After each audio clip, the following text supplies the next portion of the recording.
Nabi kalau iya betul dia itu buta huruf, kenapa disuruh membaca? Allah tidak mungkin menyuruh orang yang tidak bisa. Ini firman Tuhan, la yukallifullahu nafsan illa wus'aha. Kalau Allah tahu dia buta huruf, tidak mungkin disuruh baca. Ada sebagian orang menganggap Rasulullah itu tidak buta huruf karena beliau pedagang. Buta huruf itu bukan nggak bisa ngitung. Ini orang nggak bisa mendefinisikan buta huruf. Buta huruf itu tidak bisa menulis, tidak bisa membaca. Tidak ada perkataan Nabi Muhammad satu ayat pun di Quran itu. Al-Quran kapan ditulis?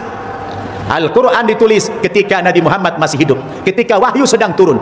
Karena Nabi Muhammad itu buta huruf, tidak pernah sekolah, tidak bisa baca, tidak bisa nulis. Gelarnya bukan profesor, bukan doktor. Gelar Muhammad di Quran adalah ummi. Apa? Ummi, artinya buta huruf. Makanya ketika wahyu turun pertama kali untuk membuktikan apakah yang dimaksud ummi itu bukan Nabi yang keturunan Bani Israel, ataukah ummi itu tak bisa baca dan tulis. Perhatikan bagaimana ketika ayat pertama diturunkan. Apa ayat pertama itu? Iqra bismi rabbikal ladzi khalaq. Ketika kalimat iqra turun, iqra. Apa jawaban Nabi? Sepakat semua riwayat. Saya ulang ya, sepakat semua riwayat. Mutawatir sifatnya. Jawaban Nabi pertama kali, ma ana biqari. Ma ana biqari. Saya betul-betul nggak bisa baca. Perhatikan, dalam bahasa Arab ada ma qara'tu, ada ma ana biqari. Ada hukum di ilmu nahwu, kalau ma nafi bertemu dengan ba, maka hukumnya taukid. Atau laisa, ma laisa bertemu dengan ba setelahnya, hukumnya taukid untuk menguatkan. Paham? Aku menolak nabi yang buta huruf.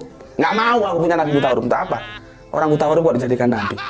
Kalau ditanyakan kepada saudara kita Kristen dan Katolik, ditanya aja, kitab ini isinya kitab mereka ini. Emang ada nabimu yang buta huruf? Yang diberikan kitab. Kitab itu diberikan kepada nabi atau kepada umat? Nabi. Ada nabimu yang buta huruf sampai-sampai kitab diberikan oleh Jibril alaihissalam memberikan kitab kepada Nabi alaihissalam, dan Nabi itu buta huruf. Dia bilang nggak ada, Gabriel nggak pernah, nggak ada, Nabi semua orang hebat, bahkan penulis. Terus kamu katakan dia buta huruf, itu logikanya kemana gitu?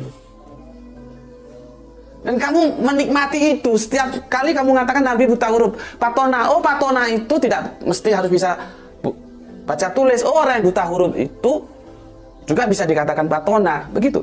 Kok nggak jijik ya dengan argumentasi seperti itu? 600 tahun sebelum Rasulullah lahir dikatakan bahwa tidak bisa membaca adalah kitab yang dari Allah. Yesaya spasi 29 tanda bagi 12.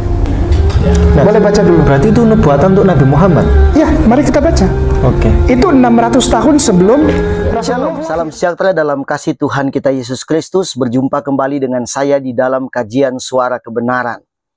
Teman-teman tadi sudah melihat cuplikan video yang sudah saya tayangkan pada awal video tadi.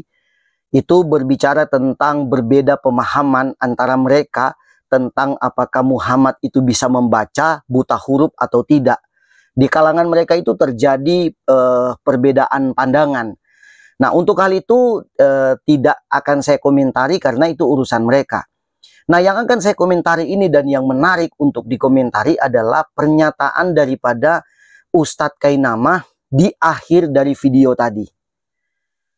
Terkait dengan apa yang dicatat di dalam kitab Yesaya pasal 29 ayat yang ke-12. Sebetulnya tidak hanya ayat 12 ya, itu satu perikop ya, ada beberapa ayat di sana. Tetapi dia hanya menyoroti pada ayat yang ke-12. Apa yang dikatakan dalam ayat yang ke-12 dikatakan begini. Dan apabila kitab itu diberikan kepada seorang yang tidak dapat membaca dengan mengatakan, baiklah baca ini, maka ia akan menjawab, aku tidak dapat membaca.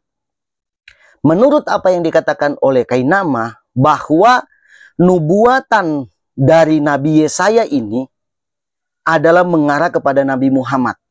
Kenapa? Karena tidak dapat membaca. Oke? Nah, artinya dia mengasumsikan bahwa Muhammad tidak dapat membaca.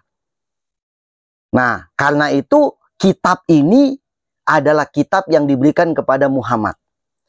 Kalau misalkan begitu, ada dua pertanyaan yang ingin saya ajukan kepada Kainama terkait dengan ayat ini. Dengan kitab ini ya, kitab yang diberikan kepada seorang yang tidak dapat membaca. Yang pertama adalah, apa nama kitab ini? Ya kan?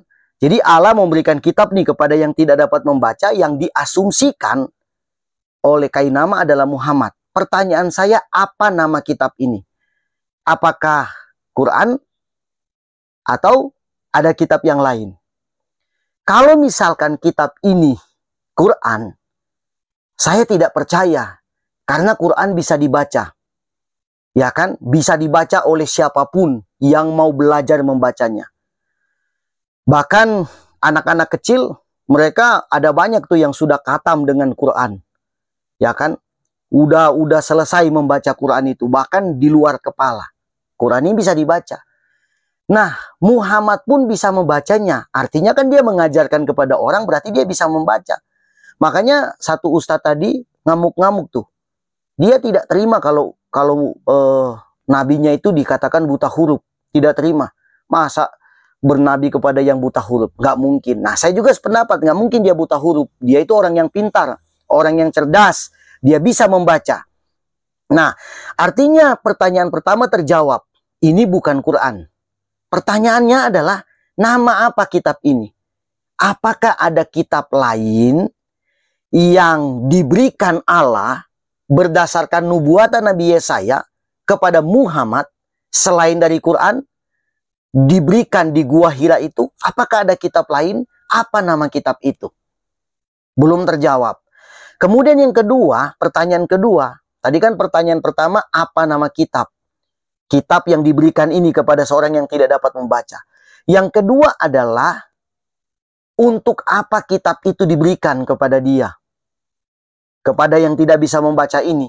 Sekali lagi ya, berdasarkan apa yang disampaikan oleh Kainama, ini menyangkut dengan Muhammad. Jadi Muhammad ini sudah dinubuatkan jauh-jauh hari sebelumnya akan mendapatkan kitab.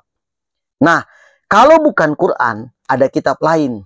Lalu pertanyaannya, untuk apa kitab ini diberikan kepada dia? Apa tujuannya? Apa maksudnya? Kalau tidak bisa dibaca, ngapain diberikan? Kan begitu ya. Buat apa diberikan kalau tidak dapat bisa membacanya? Nah, itu saya pikir yang harus menjawab adalah Kainama itu sendiri. Karena kan kita tidak tahu. Nah, ini saya bertanya. Nah, kemudian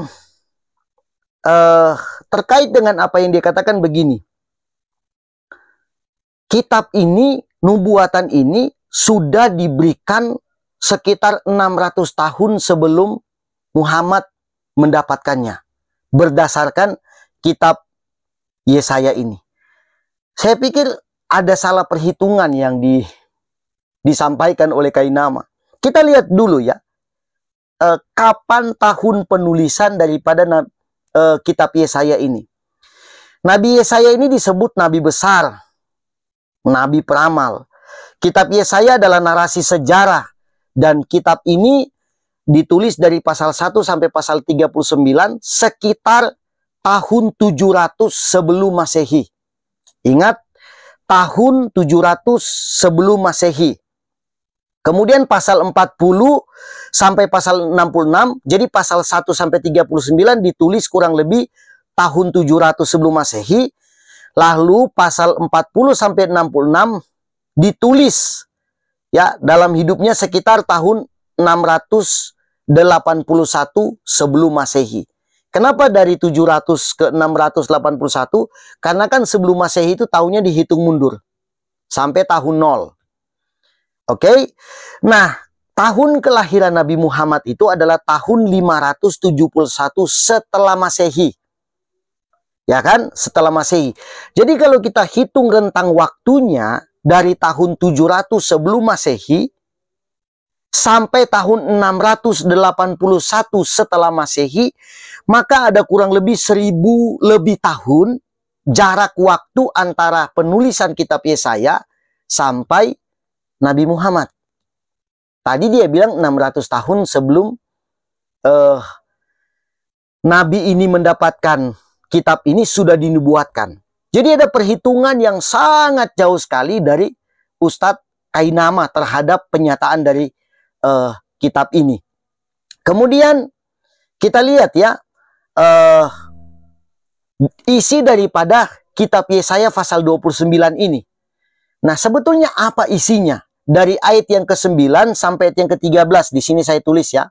Saya baca dari ayat yang ke-9, dari ayat yang ke-9 sampai ayat yang ke-13 dikatakan begini. Tercengang-cenganglah penuh keheranan, biarlah matamu tertutup, buta semata-mata.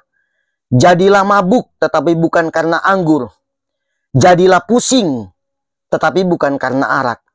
Sebab Tuhan telah membuat kamu tidur nyenyak, matamu, yakni para nabi, telah dipejamkannya, dan mukamu, yaitu para pelihat, telah ditudunginya.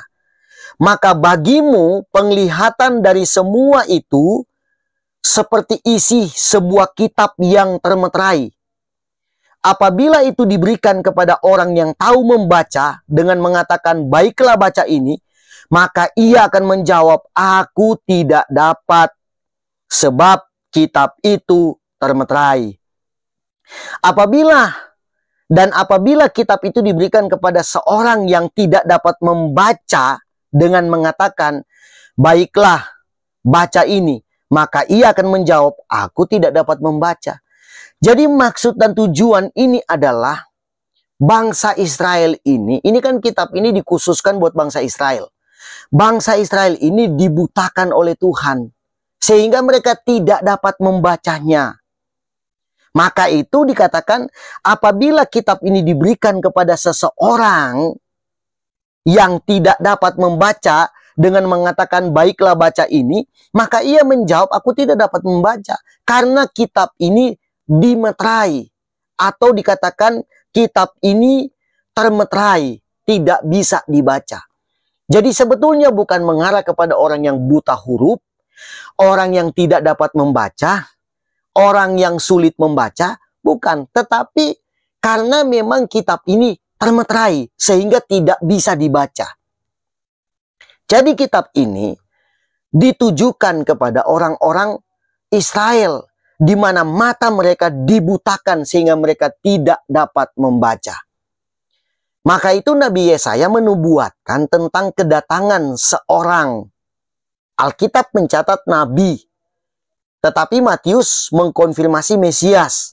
Dialah Yesus Kristus yang akan membuka mata mereka supaya mereka bisa membaca kitab itu. Dan itu adalah mengarah kepada Yesus Kristus Juru Selamat. Jadi kalau dikatakan ini mengarah kepada Nabi Muhammad, kembali tadi kepada pertanyaan tadi. Apa nama kitabnya? Quran. Tidak mungkin karena itu bisa dibaca. Adakah kitab yang lain? Nggak ada, karena tidak ada buktinya. Dan soal tahun yang disampaikan oleh Kainama, soal tahun 600 sebelum Muhammad mendapatkan kitab ini, berdasarkan kitab Yesaya, salah. Karena rentang waktunya 1000 lebih tahun. Dari tahun penulisan kitab Yesaya sampai tahun kelahirannya Nabi Muhammad, itu 1000 lebih tahunnya. Jaraknya sangat jauh. Nah inilah hal-hal yang biasa dipaksakan oleh mereka untuk memaksa supaya pemahaman atau konsep-konsep pemikiran mereka ada di dalam Alkitab. Walaupun semuanya salah dan ngawur apa yang mereka sampaikan. Tetapi kita juga perlu tetap untuk mengklarifikasinya supaya kita mengatakan, supaya kita bisa memiliki prinsip dan pandangan yang benar tentang kitab ini. Kalau dikatakan tidak dapat membaca, memang tidak bisa. Karena dimeterai oleh Allah kitab itu. Nanti Allah itu yang membukanya, baru bisa dibaca. Dan mengarah kepada Yesus Kristus sebagai Sang Juru Selamat yang akan mencelikkan mata yang buta. Mencelikkan mata yang buta dan membuka hati mereka yang dibutakan oleh karena kekerasan hati daripada bangsa Israel. Demikian apa yang bisa saya sampaikan pada kesempatan ini. Dan kiranya Tuhan Yesus memberkati kita semua. Jangan lupa like, subscribe, share, komen di bawah ini. Dan kita akan jumpa kembali kepada Suara Kebenaran atau kajian Suara Kebenaran episode berikutnya. God bless you.